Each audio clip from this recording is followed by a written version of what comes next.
Hello everyone, তো দেখে নিন 10 মিনিটে কীভাবে জুপ কাটা তৈরি করবেন, কাতলা এবং রুই মাছের লাড্ডু কাটা কীভাবে তৈরি করবেন।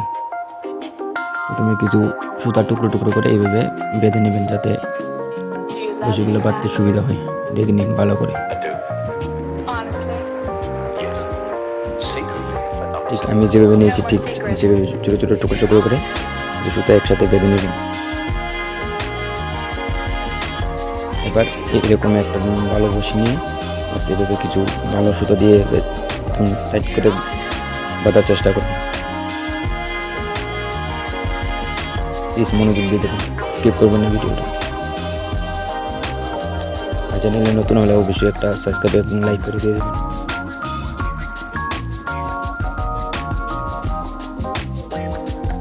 প্লিজ ধরে দেখুন, কারণ আপনি যদি ভালো করে লক্ষ্য করে না দেখেন তাহলে বুঝবেন কীভাবে। পুরো ভিডিও দেখার অনুরোধ রইল।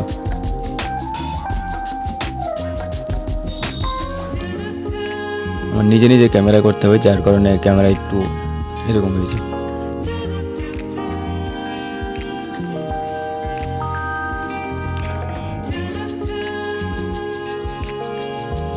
মনে রাখবেন বাঁধবার সময় খুব টাইট একদম শক্ত করে বাঁধতে হবে যাতে কোনো রকমের কোনো ইয়ে না থাকে। এখন দুপাশ ধরে টানবেন টাইট করে, বাস খুব শক্ত হয়ে যাবে এবং হেভি হবে। বসিটা বাঁধবার সময় মনে রাখবেন বসির কাটা যেন উপর দিকে থাকে, বসির কাটা যেন উপর দিকে থাকে, এই জিনিসটা লক্ষ্য রাখবেন সবসময়, তাহলে বাঁধতে সুবিধা হবে এবং দেখতেও ভালো হবে, কাটাও ভালো হবে। দেখে নিন ভিডিওটা লং হয়ে যাবে, যার কারণে আমি একটা বাদে বাকিটি স্কিপ করে দেখাবো। এবার এই বাড়তি মাথাগুলো সবসময় কেটে নেবেন।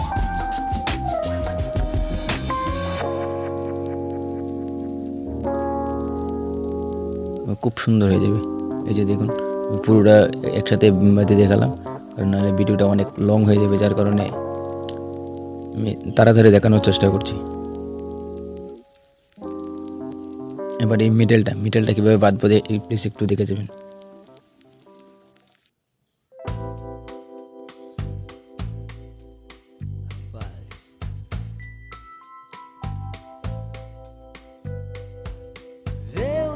এবার এরকম একদম ভালো কোয়ালিটির সুতা নেবেন, মাঝখানে কিছু একটা গিট করে নেবেন যাতে বাঁধটা টাইট হয়। যে একটু স্পেস বাস, প্লিজ মনোযোগ দিয়ে দেখবেন। আর চ্যানেলে নতুন হলে প্লিজ একটা সাবস্ক্রাইব এবং লাইক করে দেবেন।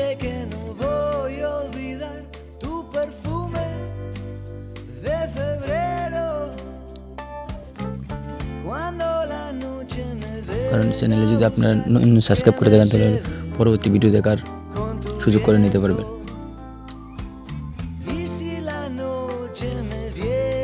এই যে এবার এক পাশে প্রেস করে একদম শক্ত করে বেজে নিন।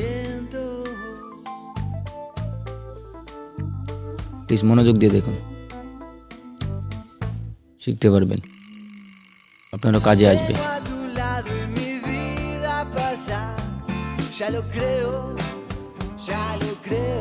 আমি নিজে ক্যামেরা করছি, যার কারণে আমার কোনো ক্যামেরাম্যান নেই, যার কারণে ক্যামেরা করতে অসুবিধা হয়। তো তবু চেষ্টা করি পুরো ভিডিওটা দেখানোর জন্য। এই যে দেখুন কীভাবে ভেজে নেন, এবার ঠিক এইভাবে ভালো করে ভেজে নেবেন যাতে একদম বাটটা শক্ত হয় এবং মজবুত হয়। কারণ বাটটা মজবুত না হলে কিন্তু যদি বড় মাছ হিট করে তাহলে ফুলে যাওয়ার সম্ভাবনা থাকে, তাই ভালো টাইট করবেন।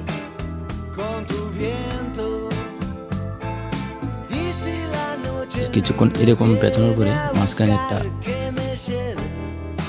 এইরকম সুতো দিয়ে দেবেন। তারপরে এই সুতোটার উপরে টাইট করবেন। এই যে এই নতুন সুতোটার উপরে আবার নতুন করে অনেকক্ষণ সময় ভেজে নিন, এতে বাটটা আরও শক্ত এবং মজবুত হয়।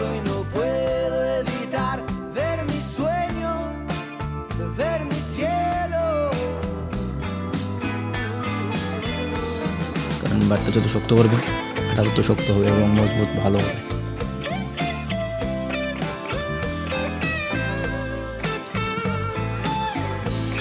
দেখুন কিছুক্ষণ সময় পেছনের উপর, তারপরে হয়তো নেল কাটার বা কাটার এগুলো কিছু দিয়ে এই দেখুন কেটে দেবেন। আমার কাছে কাটার ছিল তাই আমি কাটার দিয়ে কেটে দিলাম।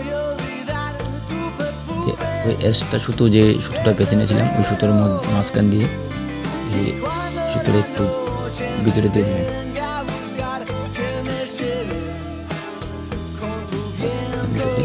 যে এক্সট্রা সুতোটার মধ্যে টান দেবেন, তাই ওইটা ভিতরে এবং টাইট হয়ে পান। এবার দেখুন এরকম শক্ত হয়েছে, যার কারণে আমি নিচে টানতে পারছি না।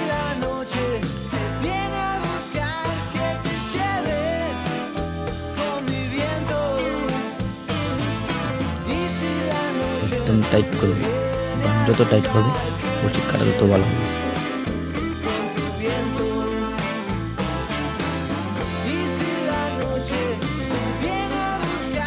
তারপরে দেখে নিন প্লিজ যদি চ্যানেলে নতুন হন প্লিজ একটা সাবস্ক্রাইব করে দেবেন, কারণ আপনাদের সাবস্ক্রাইবে আমি পরবর্তী ভিডিও বানানোর আগ্রহী হই। এই যে দেখুন কত সুন্দর একটা কাটা হয়ে গেল, লাড্ডু টুপের কত সুন্দর একটা কাটা হলো। এই যে দেখুন আমি এর আগেও একটা বানিয়েছিলাম, ওটার ভিডিও দিয়েছি। ওইটা কীরকম, এটা ছোটো মাছের জন্য, এটা বড় মাছের জন্য। দেখে নিন কত সুন্দর হয়েছে। বসি এরকম বাঁধবেন যাতে লাড্ডু কাটা কোনোদিন না হয়। নিজে বসি বাঁধলে ওই বসিটা খুব ভালো হয়, যার কারণে নিজে বাঁধতে হবে। প্রথমে চেষ্টা করবেন নিজে বাঁধা। দোকান থেকে যে এগুলো নেবেন ওগুলোর থেকে কিন্তু এগুলো ভালো, নিজে বাঁধলে এটা লাড্ডু টুপের জন্য অনেক বেস্ট, ভালো হয়। বসির কোয়ালিটিও খুব ভালো থাকে। প্লিজ আর চ্যানেল নতুন হলে একটা লাইক এবং সাবস্ক্রাইব করে